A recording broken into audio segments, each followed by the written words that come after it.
Assalamualaikum, welcome back to AdnanSaudi.com. My name is Kunat Naqvi and my course name is Essential Training in XML. पिछले tutorials में मैंने आपको CSS के साथ CSS और XML के साथ मैंने वर्किंग करवाई थी, लेकिन प्रॉब्लम ये होती है कि अगर XML हमारी कोई खास फंक्शनिंग परफॉर्म करवाना चाहता है तो CSS से सपोर्ट नहीं करता। 98% चांस है कि वो कोई स्पेशल फंक्शन परफॉर्म नहीं करवाता, लेकिन 2% चांस है कि वो करवा भी सकता है। लेकिन जो क्वेश्चन उठाते हैं जैसे CSS तो है ही स्टाइलिंग के लिए, तो फिर हम इसको प्रॉब्लम को कैसे रिजॉल्व कर सकते हैं।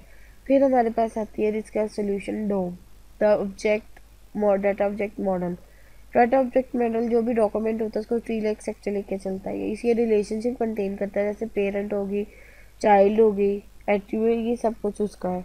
अगर तुम्हें देखो ये standard set of API working with document content, ये डॉक्यूमेंट कंटेंट के तौर पे काम करता है स्टैंडर्ड एपीआई, जो कि ब्राउजर लैंग्वेज सारे न्यूट्रल होते हैं, और ये जो डॉक्यूमेंट को है वो ट्री स्ट्रक्चर के तौर पे रिप्रेजेंट करता है। ये मेरे पास एग्जांपल है HTML की, जिसमें हेड है, उसमें टाइटल में डॉक्यूमेंट है और जो उसका पैराग्राफ टेक्स्ट है बॉडी के अंदर। अगर मैं इसको उसमें देखूँ डॉम में, तो HTML मेरी पेरेंट नोड है, हेड और टाइटल, हेड और बॉडी जो है ये मेरी उसकी चाइल्ड है, और आगे से फर्दर हेड की चाइल्ड टाइटल है और बॉडी की चाइल्ड पी है। पी यानी पैराग्राफ, टाइटल के नीचे डॉक्यूमेंट है और पी को आगे फर्दर प्रिंट किया तो पैराग्राफ टेक्स्ट है। अब हमारी डॉम की कुछ प्रॉपर्टीज हैं कि नोड का नेम क्या होगा, नोड की टाइप क्या होगी, नोड की वैल्यू क्या होगी और नोड की एट्रीब्यूट क्या होगी।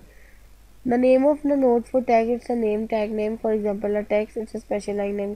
अगर आपने जब भी कोई नोड को नेम देना है तो हैश का कीवर्ड आएगा और उसका आगे नाम आएगा।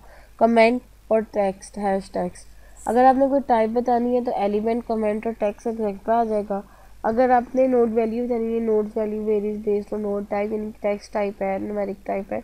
ये एट्रीब्यूट में ये सिर्फ एलिमेंट्स के लिए होते हैं और ये अरे ऑफ एट्रीब्यूट्स एंड वैल्यूज होती है। अगर पेरेंट नोड देखें तो पेरेंट नोड के यानी null if there is no parent, parent node क्या होगा या नहीं होगा, नहीं होगा तो नल होगा। अगर चाइल्ड नोड है तो मल्टीपल अरेज होंगी चाइल्ड नोड्स की, और अगर एम्प्टी है तो कोई भी उसकी अरे नहीं होगी। फर्स्ट चाइल्ड और लास्ट चाइल्ड वो फर्स्ट और लास्ट के तौर पे यूज होंगे। प्रीवियस सिबलिंग और नेक्स्ट सिबलिंग क्या है, reference to previous and next sibling of this node. आगे फिर फंक्शंस है हमारे पास, append child, remove child, insert before, replace child. Append child क्या करेगा, चाइल्ड को फर्दर आगे इंसर्ट कर देगा, एलिमेंट जो एलिमेंट चिल्ड्रन के। रिमूव क्या करेगा, रिमूव कर देगा पेरेंट को, एलिमेंट को पेरेंट से। इंसर्ट बिफोर क्या है कि वो नोड से पहले भी इंसर्ट कर देगा। रिप्लेस चाइल्ड क्या है कि चाइल्ड को रिप्लेस करके कोई नया टेक्स्ट लिख देगा। अगर डॉक्यूमेंट के फर्दर फंक्शन और प्रॉपर्टी देखेंगे, डॉक्यूमेंट एलिमेंट होगा यानी reference to the root document element. Create कर सकते हैं एलिमेंट, कोई भी नया एलिमेंट डाल सकती हूँ डॉक्यूमेंट में क्रिएट एलिमेंट के फंक्शन से। कोई टेक्स्ट नोट बनानी है तो क्रिएट टेक्स्ट नोट को जो है फंक्शन यूज़ करूँगी। कोई कमेंट क्रिएट करना है तो क्रिएट कमेंट का फंक्शन यूज़ करूँगी। अगर कोई सी डाटा सेक्शन क्रिएट करना है तो create C data section use करूँगी। Get elements by tag name, अगर मैंने गेट करने के लिए मुझे सारों के टैग्स आ जाए, जैसे जेक्यूरी में हम काम करते हैं इसी तरह सेम इधर है। अगर गेट एलिमेंट बाय आईडी करनी तो return a single element with a given ID. ये